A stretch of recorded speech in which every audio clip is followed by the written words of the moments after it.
صوم کی عبادت کی خصوصیت کیا ہے؟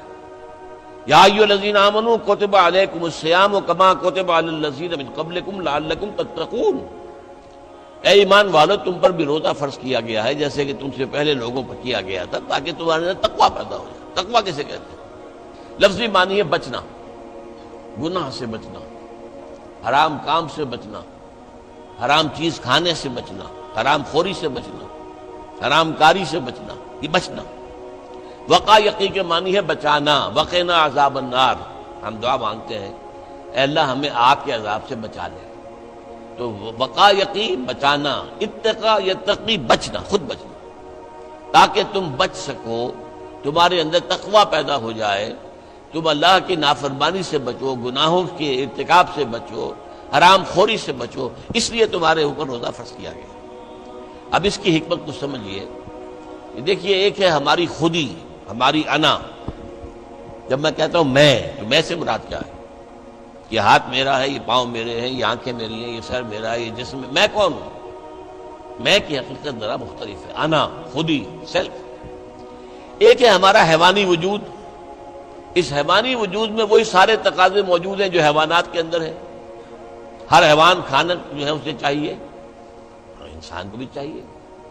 ہر حیوان میں نسل کشی کے لیے شہوت کا مادہ ہے، ہمارے اندر بھی ہے۔ ہر حیوان کو کوئی نہ کوئی گھونسلہ ہو، کوئی بھٹ ہو، کوئی جگہ چاہیے رہنے کے لیے، آرام کرنے کے لیے، ہمیں بھی چاہیے۔ تو حیوانی تقاضے ہمارے جو ہمارے وجود کے اندر موجود ہیں، ان کے لیے کہا ہے، فرائیڈ نے لفظ استعمال کیا ایڈیا لیبیڈو۔ یہ ایڈیا لیبیڈو بہت منہ زور ہے۔ بھوک لگتی ہے تو انسان کہتا ہے کچھ بھی ملے کھانے کو، حلال ملے حرام ملے کھاؤ۔ شہوت کا جذبہ جب جاگ اٹھتا ہے، برانگیختہ ہو جاتا ہے، تو پھر وہ تو چاہتا ہے تسکین ہونی چاہیے میری شہوت کی، جائز ناجائز، حلال حرام، صحیح غلط، سب چھوڑو اس کو۔ اس کے لیے کنٹرول پیدا کرنا، ضبط نفس، کہ آپ اپنے نفس پر کنٹرول کر سکیں، نفس آپ پر حاوی نہ ہو جائے، جو اس کا حکم دے، جو بھی وہ حکم دے آپ اس کی پیروی کریں، نہیں، نفس کو اپنے قابو میں رکھیں، اپنی مرضی کے مطابق اسے چلائیں۔ اس کی مثال ایسے ہی ہے کہ جیسے ایک گھوڑا ہے اور ایک سوار ہے اس پر۔ اب اگر گھوڑا منہ زور ہے، طاقتور ہے، اور سوار بیچارہ کمزور ہے تو کیا ہوگا؟ گھوڑا کہیں پٹک دے گا اس کو، کہیں کسی کھائی میں پھینکے گا یا کچھ اور کرے گا۔ لیکن اگر سوار بھی طاقتور ہے اور اس نے گھوڑے کو دبایا ہوا اپنے دونوں رانوں کے درمیان، گھوڑا محسوس کر رہا ہے کہ میرے اوپر جو بیٹھا ہے وہ جاندار ہے، تو پھر ظاہر بات ہے کہ اب یہ گھوڑا سوار کی مرضی کے مطابق چلے گا، ذرا سا اشارہ ہوگا ادھر مڑ جائے گا۔ اسی طرح ہمارا یہ نفس ہے، یہ حیوانی وجود جو ہے، یہ گھوڑے کے مانند ہے، اور ہماری انا یا ہماری خودی یا ہماری سیلف یہ اس پر سوار ہے۔ اگر سیلف کمزور ہے، گھوڑا طاقتور ہے، تو انسان کی ہلاکت، بربادی ہے، تباہی ہے۔ نفس حاکم ہو گیا، نفس سے ہمارا کہ ہم غلام بن گئے، تباہی اور بربادی ہوگی۔ ہاں اگر آپ کی انا مضبوط ہے، آپ کی خودی طاقتور ہے، آپ کی سیلف جو ہے اس کے اندر طاقت ہے، تو یہ حیوانی وجود اب آپ کے کام آئے گا۔ گھوڑا جیسے آپ کو آپ کی مرضی کے مطابق لے کر جائے گا، منزل تک پہنچائے گا، ایسے اس حیوانی وجود کو استعمال کر کے آپ نیکیاں کمائیں گے، خیرات حسنات، اللہ کو راضی کرنے کے لیے کام کریں گے۔ اس ہاتھ کو اسی کام کے لیے استعمال کریں گے، ان ٹانگوں کو اسی کام کے لیے استعمال کریں گے، اس زبان کو اسی کام کے لیے استعمال کریں گے۔ تو یہ ہے اگر آپ کا کنٹرول نفس پر ہے، اس کا نام ہے ضبط نفس۔ اور یہاں میں تھوڑا سا اشارہ کر دوں کہ ایک اور لفظ بھی آتا ہے، نفس کشی، نفس کو مار دینا۔ انگریزی میں اس کے لیے لفظ ہے سیلف اینیہیلیشن۔ ایک ضبط نفس ہے، سیلف کنٹرول، ایک نفس کشی ہے، سیلف اینیہیلیشن۔ یہ سیلف اینیہیلیشن اسلام میں پسندیدہ نہیں ہے۔ نفس کو کچلو مت، گھوڑے کو مارو نہیں، یہ تو کام کی شے ہے، بس گھوڑے پر قوت حاصل کرو، گھوڑے کو اپنے کنٹرول میں رکھو، ورنہ نفس کا بھی حق ہے۔ گھوڑے کو بھی دانا پانی ڈالتے ہو کہ نہیں؟ تمہارے نفس کا بھی حق ہے۔ وَإِنَّ لِنَفْسِكَ عَلَيْكَ حَقًّا وَإِنَّ لِزَوْجِكَ عَلَيْكَ حَقًّا وَإِنَّ لِزَوْرِكَ عَلَيْكَ حَقًّا۔ تم پر تمہارے اپنے نفس کا بھی حق ہے، تم پر تمہاری بیوی کا بھی حق ہے، تم پر تمہارے جو ملنے کے لیے لوگ آئیں، ملاقاتی ہوں، زیارت کرنے کو، ان کا بھی حق ہے۔ اس نفس کا بھی حق ہے، نفس کا بھی حق اسے ادا کرو، لیکن حلال، حرام نہیں۔ یہ حرام اور حلال کے فرق کے لیے ضبط کی ضرورت ہے، کنٹرول کر سکتے۔ اس کنٹرول کے لیے روزے کی ایک مشقت کہہ لیں یا مشق کہہ لیں، یہ مشق ہے کہ آپ نے سال میں یہ 30 دن یا 29 دن میں شدید بھوک کے باوجود حلال چیز بھی نہیں کھائی، کھانا موجود ہے، شدید پیاس ہے۔ فرض کیجئے کہ آپ عین دوپہر میں دفتر سے یا کہیں کالج سے آپ آئے ہیں اور گھر پہنچے ہیں تو شدید پیاس کی وجہ سے، جب وہ موسم آ جائے گا جون کا اور مئی کے روزے جو ہیں تو تب معلوم ہوگا کہ روزہ کہتے کسے ہیں۔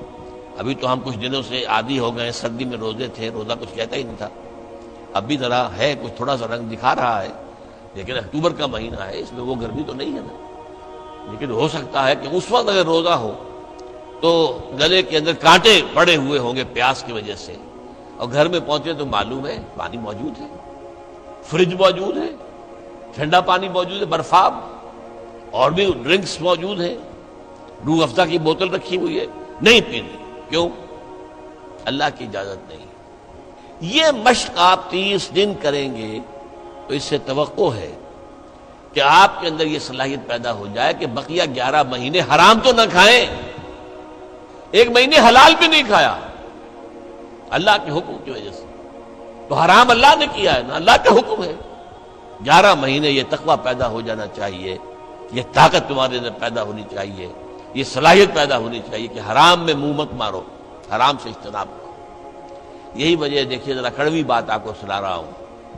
فرض کیجئے عین روزے کی حالت میں آپ حرام کام کر رہے ہیں، کھانا تو نہیں کھا رہے، جھوٹ بول رہے ہیں تو حرام کام ہے، سودی کاروبار کر رہے ہیں حرام کام، رشوت لے رہے ہیں یا دے رہے ہیں حرام کام۔ عین روزے میں اگر یہ کام ہو رہا ہے تو پھر یہ روزہ بے معنی ہے۔ صرف کھانا پینا چھوڑ دیا تم نے، روزہ تو نہیں رکھا، یہ روزہ تو نہیں۔ حضور کی 2 حدیثیں آپ کو سنا رہا ہوں۔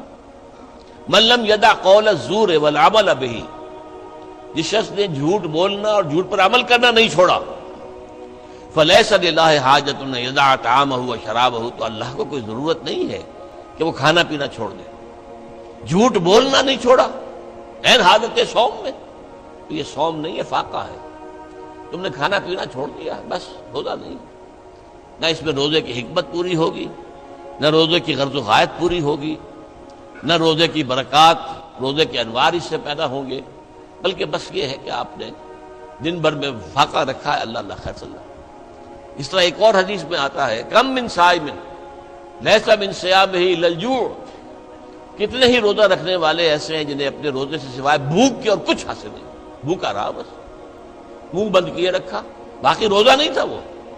جب عین روزے کی حالت میں جھوٹ بول رہا ہے یا جھوٹے عمل کے اوپر، جھوٹے کاروبار پر عمل کر رہا ہے تو یہ روزہ نہیں ہے۔ تو روزے میں کھانا اور پینا صرف یہ ترک کرنا نہیں ہے، بلکہ یہاں تک بھی آیا ہے کہ فرض کیجئے کہ کوئی شخص آپ سے جھگڑ رہا ہے، گالن گلوچ پہ اتر آیا ہے، تم یہ کہو کہ بھائی میں اس وقت کچھ نہیں کہہ سکتا، میں روزے سے ہوں، میں اس وقت تمہاری بات پر جواب نہیں دے سکتا، میں روزے سے ہوں۔ یہ بھی گویا کہ روزے کے تقاضوں میں سے ہے، جھگڑا نہ کیا جائے، فساد نہ کیا جائے، لوگوں سے لڑا نہ جائے، گالم گلوچ نہ کی جائے، یہ بھی روزے کے تقاضوں میں سے ہے۔ تو روزہ رکھا جائے پورے آداب کے ساتھ تو اس سے تقویٰ پیدا ہوتا ہے، اس میں کوئی شک نہیں۔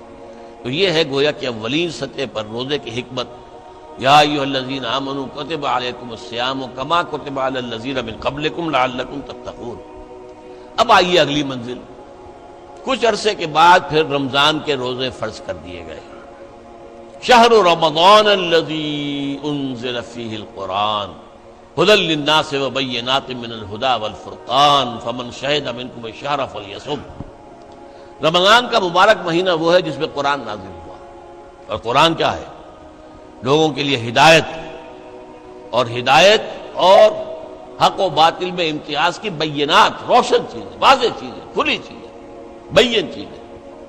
تو جو کوئی بھی تم میں سے پائے اس مہینے کو، نہ مریض ہو نہ بیمار ہو، موجود رہے اپنے گھر میں، فلیصم، تو لازم ہے اس پر کہ روزہ رکھے۔